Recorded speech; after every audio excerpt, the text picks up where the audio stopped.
Start your day with It's the Business. Here's Phil Dobbie.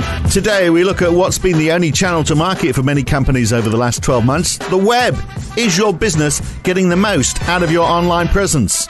A lot of optimization 5 years ago was, an analyst with no experience of design, no experience of research, sitting in front of a computer saying, that's kind of interesting. People are dropping off our site at this particular place.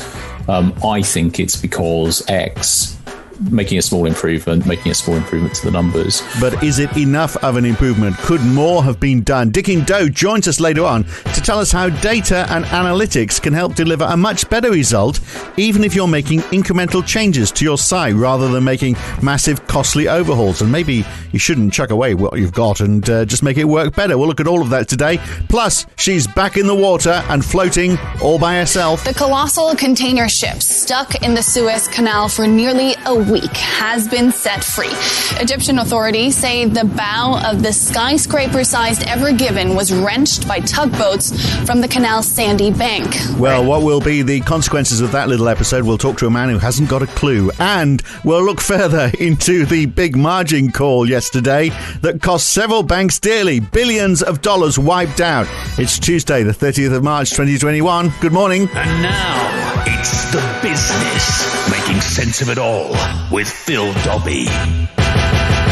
Well, I think we should start with a touch of irony, first of all. Sky News' Beth Rigby, who only returned to work a week or two back after being suspended for attending a party just before Christmas, breaking COVID rules, asking the Prime Minister whether people will stop listening to him and start breaking the COVID rules. You've asked a lot of the British people over the past year, and now, even as that vaccination programme's rolled out and cases are now at their lowest level since last October, you are still hugely restricting our personal lives and our liberties. Do you accept that you are testing the patience of the public? And are you concerned that people will stop listening?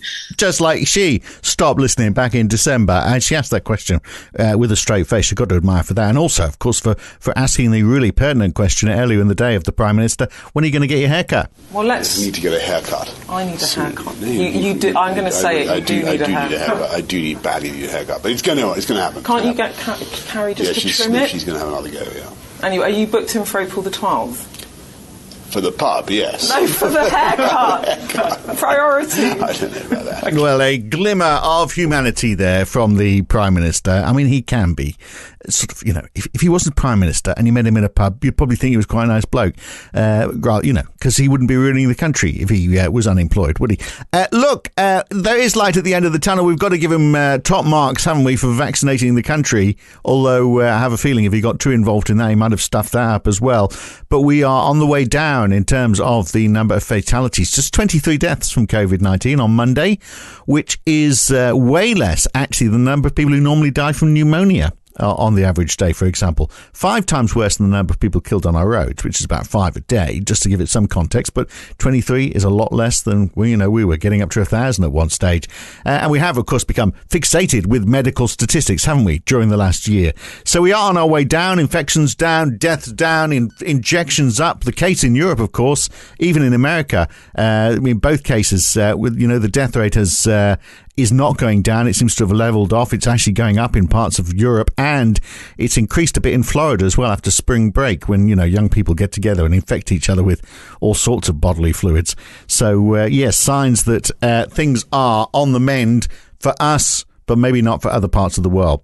And of course, the Suez Canal. Type that in to Google this morning and you'll see little ships going across your screen. That's a nice touch, isn't it? The Ever Given, animated on Google today, just after we said yesterday morning that it could take weeks for this thing and they were going to have to take the containers off. Almost the moment we said that, it was floated, which probably means you shouldn't listen to anything we say on this podcast. Don't take any of it seriously. We're probably going to be wrong. So what will be the impact of this whole thing, this whole episode in the Suez?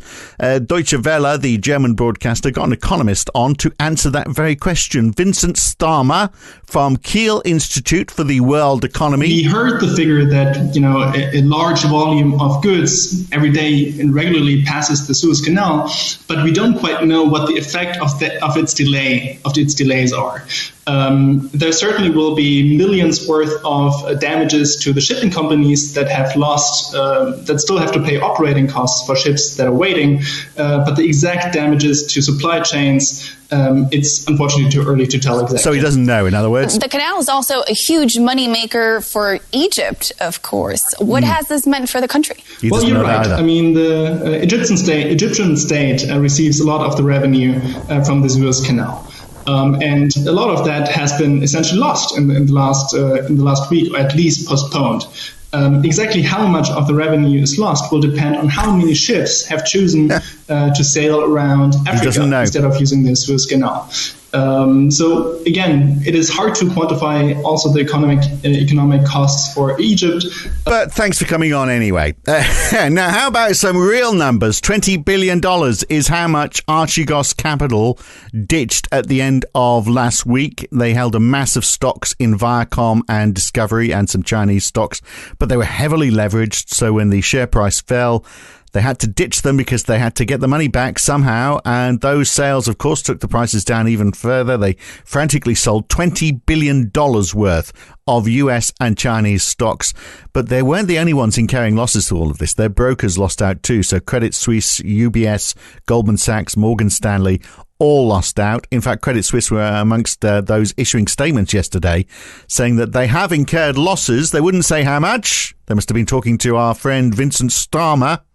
But it could be significant, they said, and it will be material to their first quarter results. An update coming in due course, they said, and their share price fell 14%. All this from one family hedge fund that leveraged too far and was forced into liquidation through a margin call.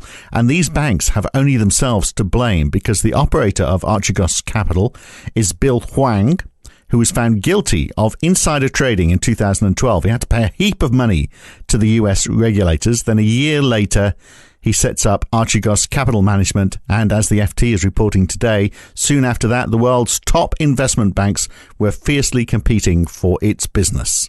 And because of that, because of the greed of those banks, everyday investors who've got shares in those banks because they think they are a safe bet saw their wealth fall by 14% yesterday. So everybody is paying for this greed. There is something very wrong with this system, isn't there? Or at least the way that it is regulated. And the Financial Times leads with the Archegos story today. Nomura, the Japanese bank, and Credit Suisse hit as Archegos sparks sell-off, plus a picture of the Ever Given afloat in the Suez Canal as well. There's an extraordinary amount of containers stacked on top of this ship. It really is quite bizarre. The Daily Telegraph says world leaders call for pandemic treaty. The Prime Minister has written an article for the Daily Telegraph. He's still got time to do that.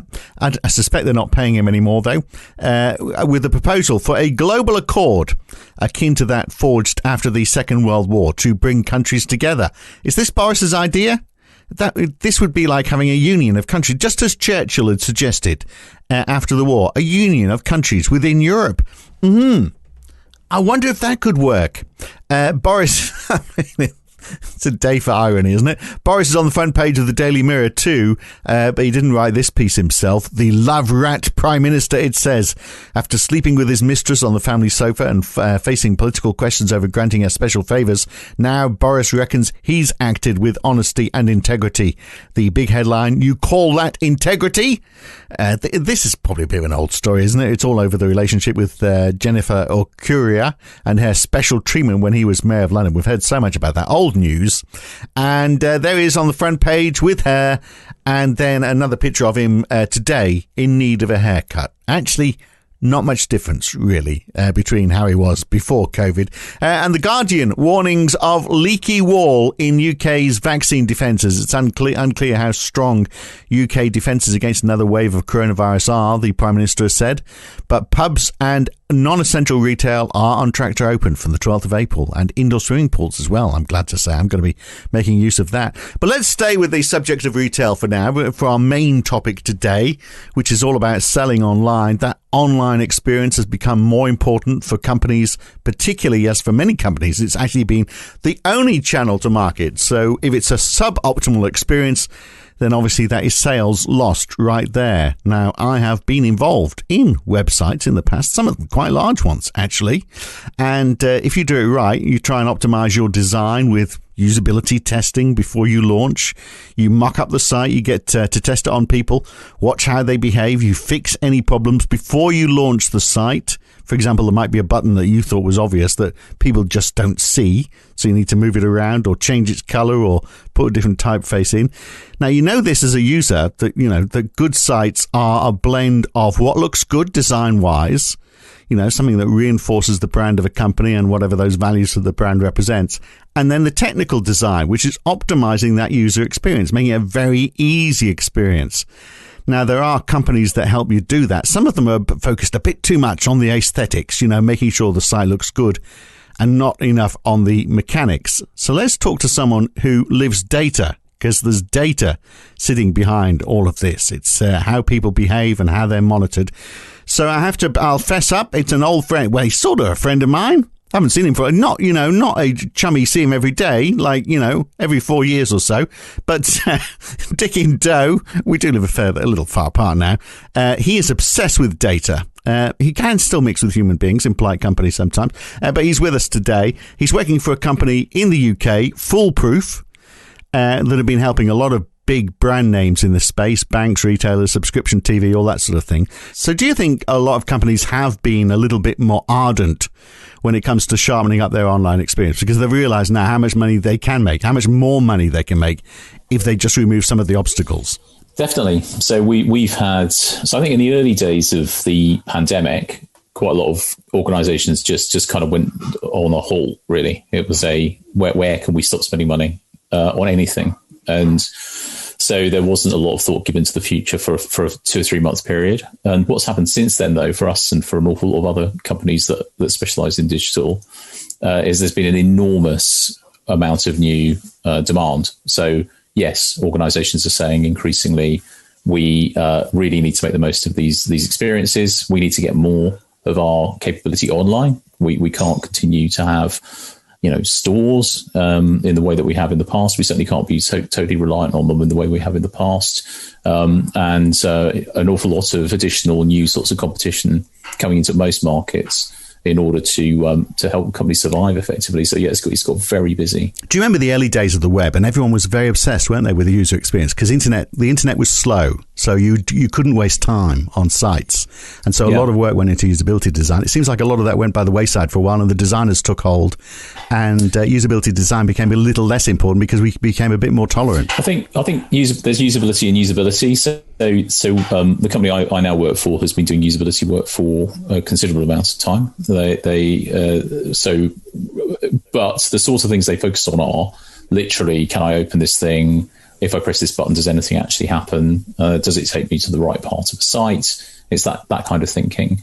But to your point, some of the performance issues around usability, maybe not so focused on for a while now. Actually, interestingly, that is starting to become a thing again. So anything that allows you to serve a customer quicker is becoming more interesting. And so people looking at the quick wins, is that what they've been doing for the last year? What can we do that's an easy thing to fix that we might have ignored for the last few years that are going to increase our sales? The low-hanging fruit. It is that. It's that plus, really. So yes, we're certainly in the optimization space. We're helping a lot of our clients go back and look at some of those low-hanging opportunities. How can we just improve quickly, which has been vital.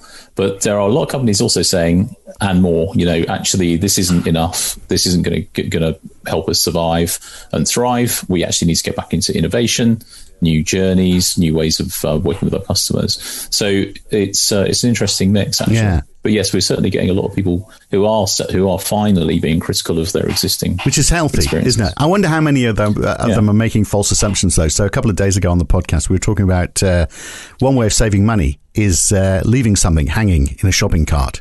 because half an hour later you're going to get an email from that company, or a day later, saying, we noticed you've left the shopping cart, here's a 10% discount if you go back to it. And I think lots of people now are wise to that, and so companies are losing out of 10% by people learning the behavior. Yeah, I mean, that happens a lot. I mean, I've got to admit, I do that sort of thing a fair bit, so you can definitely game those situations, but I don't think it's a particularly sustainable way of doing business, and the people that can be bothered to do that. I mean, it might depend on the product, to be completely honest. So I really won't bother with it if it's like 20 quid. If it's 150 quid, 20 quid means nothing to a man of your ticket. Yeah, absolutely. Who can be bothered? I mean, you wouldn't even pick it up off the floor, would you? But how do you make that step then from tweaking a site for usability improvements to actually transforming that experience, doing what you do, which is using the data because it sounds like it's a big step, and that means an expensive step. And if you're making an expensive step, then obviously companies are going to want to make sure that they're seeing a quantum improvement in the revenue, or whatever it is, the goal that they're trying to achieve, normally revenue. If they're going to dosh out that money, they want to see a lot more money back. Well, the good thing about the optimization space in particular is that you can see that. So almost everything is, so it's either a test, in which case we can say whether it was a better version of a thing than that which we did before, or it's actually we put some improvement in place and we can watch the dollars go up as a result of doing it. So it's a pretty measurable space. But interestingly, because I live in an experience design agency, we do all of the data, but we also do research and we do design work as well. What we're finding, and it's because we go looking for it perhaps, what we're finding is clients that want to go much further with understanding that experience. So who are these people? What do they actually really want and need? And how does this experience deliver or fail to deliver that now? And then also, how do we make it consumable? A lot of optimization 5 years ago was, an analyst with no experience of design, no experience of research, sitting in front of a computer saying, that's kind of interesting. People are dropping off our site at this particular place. I think it's because X, making a small improvement to the numbers. Whereas what we're seeing is a lot of companies going, we've done a lot of that, but we're past that now. What we need is to say there's a fundamental issue here, which will only be solved if we can understand it in detail, if we can understand the consumer in detail, and if we can work out what a solution that looks like that will work on screen. So yeah, right. It's going to, now to your point though, it can be expensive. I mean, it depends. It doesn't have to be in that you can pick the size of the problems you're fixing if you want to prove it out. But certainly when you start to employ designers and researchers, it's a slightly different scale. But understanding the user or understanding the customer and what you want them to achieve or what they want to achieve, actually more importantly, and how you'd hope they're both going to be the same thing. I mean, that's crucial, isn't it? Because otherwise you could spend a lot of time. You could say, well, we're getting a lot of people going to our site and they're doing a couple of things, but they never buy from us. And you could find that you spend a lot of time and money trying to drive them towards a sale, but actually they would never have bought anyway. They're just browsing and they have no intention of buying from it. This sort of talks to another trend that we're starting to see, actually. So it used to be the case that optimization would happen within a very small niche within organizations, so within a particular team, with no view to the sort of activity that's going on in, say, the marketing department. So it's the people building experiences that are looking at this stuff, and or the people managing experiences anyway. But of course, a lot of the traffic that arrives at a site to an app and so on is pretty rubbish, right? You don't necessarily know what's good and what's bad without doing a lot of work and a lot of analysis on it. But yes, you can spend a lot of time trying to optimize for selling stuff to the wrong people. Much better to start thinking a bit earlier in the process, at the point of marketing, around things like audience. And so we're starting to see, not just us actually, I think the industry is starting to move to this much more connected funnel, and to move away from this idea that you've got this little niche silo around optimization that has very little to do with the rest of your site. Yeah. But I mean, segmentation is the core of marketing, right? I mean, you've and your website is an integrated part of that whole marketing journey, isn't it? So you'd be hoping that you're pushing the right people, but it does seem like there's agencies around, not yours, obviously, that will say, yeah, let's do keyword optimization. Let's get loads more people to your website without actually caring too much about who they are. Well, very specifically not mine, in that we don't do that. So we're not a marketing company, and so the marketing companies don't do the wrong thing. They do the thing that they think is appropriate. They go looking for audiences that they think will fulfill a particular brief. Quite often this stuff is tied up in just ignorance within organizations. There's the client they think they'd like to have. They might put a strategy out to say what we really need is to get into an older demographic, say. They completely fail to do it. It's not actually who wants to buy their stuff, but they continue to go after that market because it suits some higher strategic purpose, and they don't know how to swivel on their strategy when they need to. So then there's a lot of that happening. Right. So can websites be more useful then in providing that information back to companies? And we tend to think, don't we, that it's a one-way journey, but actually I'm guessing that they can provide a lot of marketing information that can help with that segmentation and help you to identify where your real markets are. There's heaps of information now to help you do that in lots of different tools and systems. So most companies at some level have got Google Analytics. Google Analytics has got loads of audience information that you can pull back on. There's some really interesting companies out there. I was talking to an organization the other day called StarCount, who do a lot of work with social media data to help people understand their audiences, which is kind of vast in its undertaking actually. So there's a lot of information you can tap into to understand who these people are. And where you ought to be going and trends that are emerging and so on. So yeah, But if you don't dig down deep enough, though, if you just use Google Analytics to look at who's coming to your site, then you run that same problem that we just talked about. Yeah, that you might be identifying a whole load of people who are just tire kickers who are not the people you want to reach. That's true, but also if you're tagging appropriately in Google Analytics, you can watch people visits. Yeah. You can watch what they then go on and do. You can separate out the audiences that you do want from the ones that you don't. It's actually very useful for that. So that whole idea. The people that arrive, 90% of them aren't useful to us, and they're not useful to us because this is their profile. And the ones that we do like and are useful for us have these kinds of benefits. And that is the sort of information that people put into marketing campaigns. But you end up in really interesting places. So I still need a lot of traffic in order to convert some coming to my site. And if I narrow the focus of my segments too much, I end up with very low traffic. It might convert okay, but where is my additional conversion option? I've still got to keep feeding the funnel, if you like. So yeah, it's interesting and not easy. Getting the mix right. Yeah. So, and is it still the approach? And as I say, I got involved a long time ago. Actually, I was involved in Telstra.com, which was one of the largest websites in Australia. I was involved in the redesign of that. And our approach to that was driven by use cases. Mm-hmm. So we identified maybe 15 different uses for why people would be coming to the site and what we think they'd want to achieve. And then we had to create a website that would satisfy all of those cases. Is that pretty much how you approach usability to design these days? So on usability specifically, I'd have to get someone who really does that to talk to you, because it's not my space as such. Right. Not enough numbers in it for you. Well, we contribute to that. Don't get me wrong. So right. there's definitely a data element to it. But there's the way we would do it is we would start to go and find representative customers and start talking to them and combine that with the data we've got about how things get done currently, understanding the strategy of the business, all that kind of thing. It's not too different to that.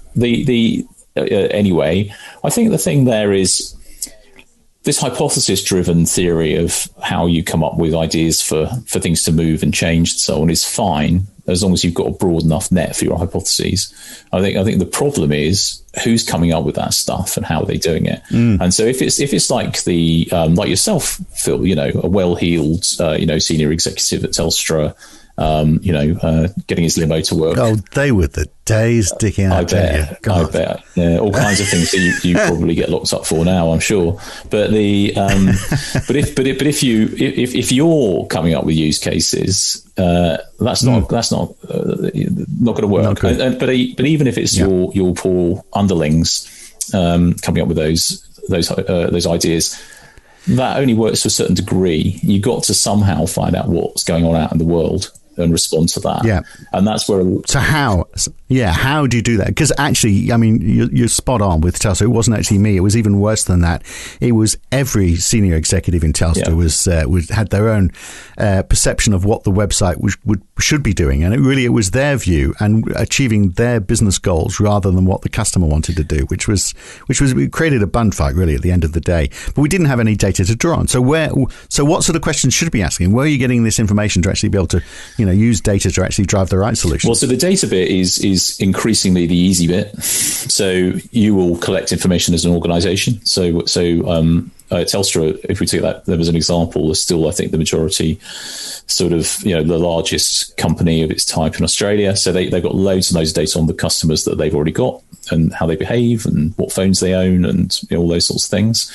Then there's a lot of other information that you can gather from other sources. So, if you've got a advertising relationship with Facebook, for instance, you've got all of the Facebook data that you could tap into, Google Analytics, keywords, those kinds of things. They give you lots of information as well, but that's not really the information that we would use to for the basis for the whole strategy. We then say, let's go find some people that actually need Telstra services. Let's talk to them about exactly what it is they need, how they go about getting it, what their mental state is when they do it. So what's their competitive landscape in their mind when they decide to buy with you, etc. So it's a much bigger strategic play across lots of different information sources, including research.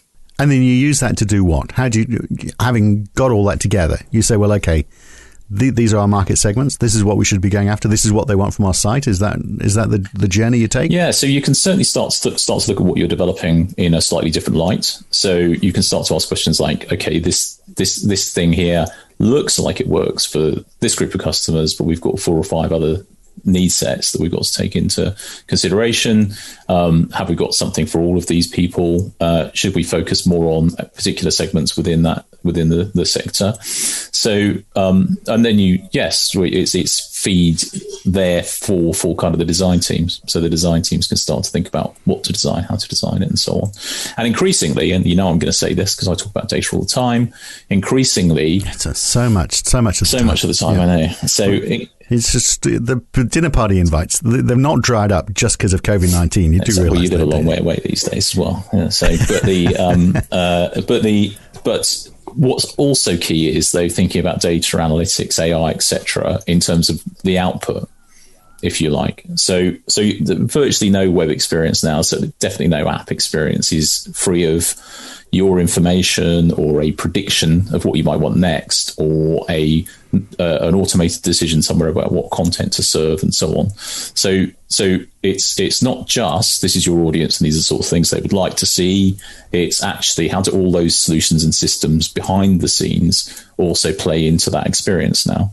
I always use like Uber as an example. That's a enormously complex series of data and algorithmic capabilities that needs an app, not the other way around. It's a service based entirely on data, and so, but increasingly that's the way. So you've got to consider that in light of who the audience is, what they need. And the AI side, I guess, it's a bit like and we talked about this the other day on the podcast, actually, but, just going back to something which has been around for so long, which is the Amazon way of doing things, that if you like this, you probably like this because other people have bought it. I mean, that's the, pushing product to people that they perhaps hadn't considered. Yeah, and it works well. So that specific, undertaking, so the recommendation engine works better for some topics than others. So I'm always talking about how little Netflix adds value to my life in that respect. So they've almost never recommend anything that I'm actually going to want to watch. I don't know why. They just don't seem to be able to do it. Spotify does a fantastic job of coming up with a really useful track to play to me if I haven't specified one. So I might ask for a song, it gets played, then something really, really interesting. So when you listen to ABBA consistently for 2 days, they go, well, you might like this ABBA track as well. Or some other sort of, camp 70s kind of band. So they do quite a good job, but there's an awful lot of that stuff that just doesn't work. Can data be dangerous if it's in the wrong hands? I mean, can you make false assumptions, and we could actually make a situation worse than make it better? Let me give you a recommendation for a couple of books to read. There's a book called Hello World by Hannah Fry, which I'd really strongly recommend. And there's one called Human Compatible by Stuart Russell. If you read both of them, what you'll understand is there are far, far, far more things we can't do with AI than things we can do reliably. So if you recommend the wrong show to me on Netflix, who cares really? It's not going to make a lot of difference to the world. But we're over-reliant on this idea that these machines are smart enough to tell us what we should and shouldn't do next. And there are all kinds of examples of things that have gone horribly badly wrong kind of as a result. I don't know if we've got time to get into that on this call, but yeah. No, we haven't, because we've got no time left. Look, the magnificent Mrs. Maisels is what you've got to watch on Netflix, by the way. Although it might be on Amazon Prime. Well, I've not heard of it. It's never been recommended to me. Yeah, well, there you are. It shows how human beings sometimes can be right. So for smaller companies, though, I mean, everything we're talking about sounds huge. It sounds like a massive undertaking. Yeah. Is it something that small companies can get in, or startups can get involved in effectively? In a way that they've never been able to before. So you when you think about the systems that were available to you at Telstra, there's no way a small company could do that. But now you literally right now could go on to Amazon Web Services and set yourself up a free account. You've got something like, I can't remember if it's 1 or 10 gigabytes worth of data that you could ingest into it. Now, you, and to be completely honest, me, Phil, probably don't have all of the skills necessary to turn that data into anything very much. But the ability to start to plug in various software tools, some of those are free, some of those are licensed, but very cheap for very small volume, etc. The ability for you to build out that ecosystem is available in a way never done before. So yes, you absolutely can. Difficult to employ lots of specialists to work in that space, but the software now is becoming so powerful that lots of those programming requirements are starting to go away anyway. So there's no excuse for not getting into it. All right, and it is, it's an increasingly important channel, and as we've seen in the last year, it's been the only channel for lots of companies for a long time. So definitely worth investing in. Mrs. Maisels is a Jewish comedian struggling on the circuit in the 1950s. Oh, awesome. It's hilarious. So yeah, you're going to love it, and hopefully, I've put that in because if the last 20 minutes there's been no takeout at all for anybody, at least they've got something they can go and watch on TV tonight. Yeah, there you go. Good to talk, Diggin. Good to talk to you. And we're going to look at the future of the Royal Mail tomorrow. The future obviously is in parcels rather than letters, but how are they going to stack up against other parcel companies, of which there are many? They're apparently going to start doing Sunday deliveries, which, sounds like great news, except for the fact everyone else has been doing that for a while now, haven't they? And they do need to do something about their prices, don't they, if they want to be competitive? Or maybe they, can charge more because they are the Royal Mail. They've got the R word. It's not Royal Amazon, is it? Or Royal DHL, although, give it time. That's it today. I'll see you tomorrow. Have a great one. It's the Business with Phil Dobbie. Listen online at itsthedotbusiness or wherever good podcasts